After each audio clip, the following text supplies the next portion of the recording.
Okay, I am going to talk about the IPO process, very basic SIE level. So if you're a company and you want to raise money, like say I wanted my tutoring company, Hint, to grow, I could go public by selling shares, equity in my company. Or I could sell common stock, which has a lot of rights and stuff like that. I don't owe anything to them when I do it. I'm just giving up ownership.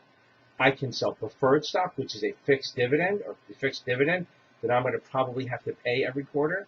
Or I can issue debt where I borrow the money from you and then I pay it back in like 20, 30 years, but I have to contractually pay you every 6 months. So let's go with the stock for a second. So I'm going to raise stock. I'm going to raise money by issuing stock. So the first thing I do is I hire an underwriter. I do the whole investment banking thing. They come and schmooze me and tell me how great I am.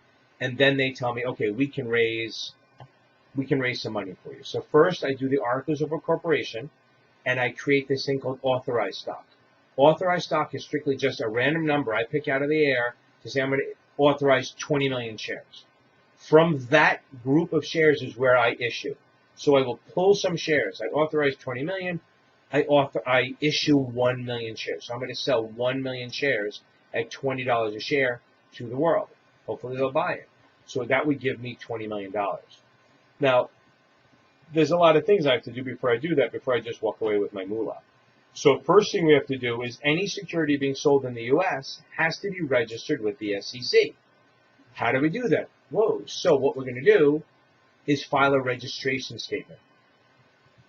The registration statement is what I file with the SEC. It lists all my conflicts, information, financials, all that stuff.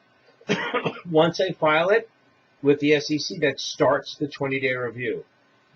All this is spelled out pretty much in the Act of 1933, which covers new issues. So I issue it, I file the registration statement. 20 days later, the SEC says, good or not good. They actually don't even say anything. All they do is just say, you're effective. They neither support nor deny you. So even if my company's crap, as long as they disclose everything, they're going to let it go because they don't approve or disapprove. During the 20 days, I can't really talk about the company that much. I can talk about the things I do, the tutoring, but I can't talk about the issue. What I can do is issue what they call a preliminary prospectus or a red herring.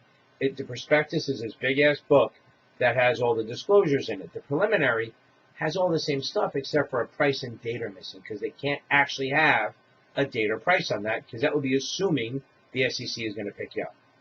File that. We do the 20-day review. Send the red herring. We can actually get indications of interest. We cannot take orders or money or anything. Basically, we send them the preliminary or the red herring, and we call them up and say, so what'd you think? Would you buy some? Yes, they buy it. They won't say how much. Maybe they tell us what price they'd be willing to pay. Other than that, I can only get indications of interest. We go through that process. There's a couple of things, but let's not worry about it. I then get effective. Then, once it's effective, I have to go and raise the money by actually getting orders. If I'm the underwriter now, I switch from issuer to underwriter if I didn't tell you that. So now I'm the underwriter. I am going to go get customers. All those people who express interest, I'm going to go to them and say, how many shares would you like to actually buy? So I get the list. They go, I like to buy 1,000, 2,000, whatever it is, and then I sell it to them. Anyone who buys shares within a certain amount of days of that IPO price, the effective date, has to get a prospectus if they buy it from me. So if it's over the counter, meaning not on an exchange, OTCBB and pink sheets, they must get a prospectus. Anyone who buys it within the first 90 days has to get a prospectus. If it's a follow-on, like I'm adding more shares out of that authorized group, I'm issuing more shares than my original one, then they would only have to get it for 40 days.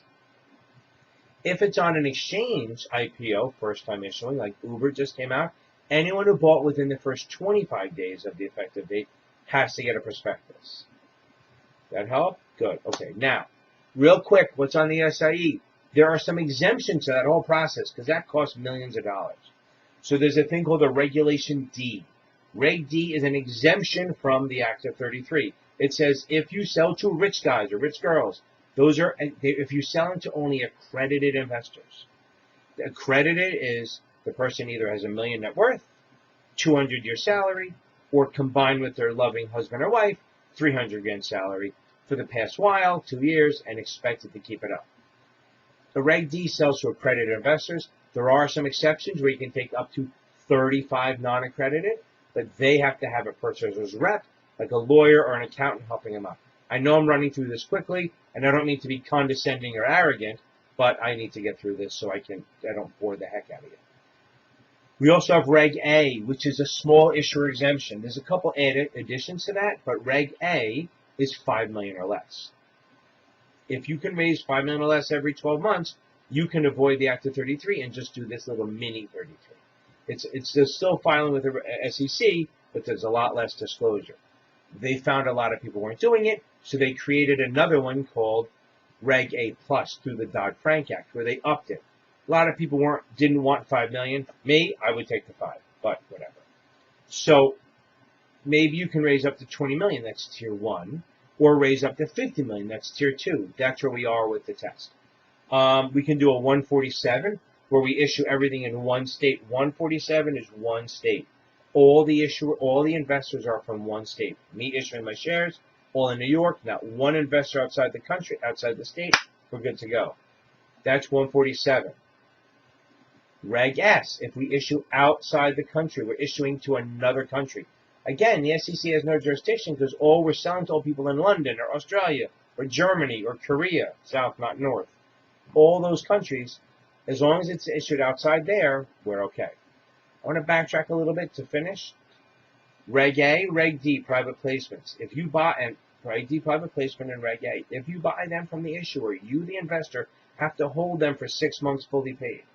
After they're held for 6 months, you can sell them whatever way you want. Again, hold for 6, sell whatever way you want after the 6 months. There is an exception. Say you don't really want to own the shares for 6 months. You can sell them under 144A. That's an A in my book, right? 144A. 144A allows you to sell to QIBs, qualified institutional buyers. QIBs are institutions, not individuals, that manage over $100 million. I guess their idea is that they can defend themselves because they manage a good amount of money, so you can sell that to them in the first 6 months. I will come back with more. I'm sure this is really too long, and my partners will be pissed at me that I ran a 7-minute video. Good luck. Remember, Act of 33, IPOs, investment banking, new issues. Maybe next I'll do Act of 34, which is a secondary market. Have a great night.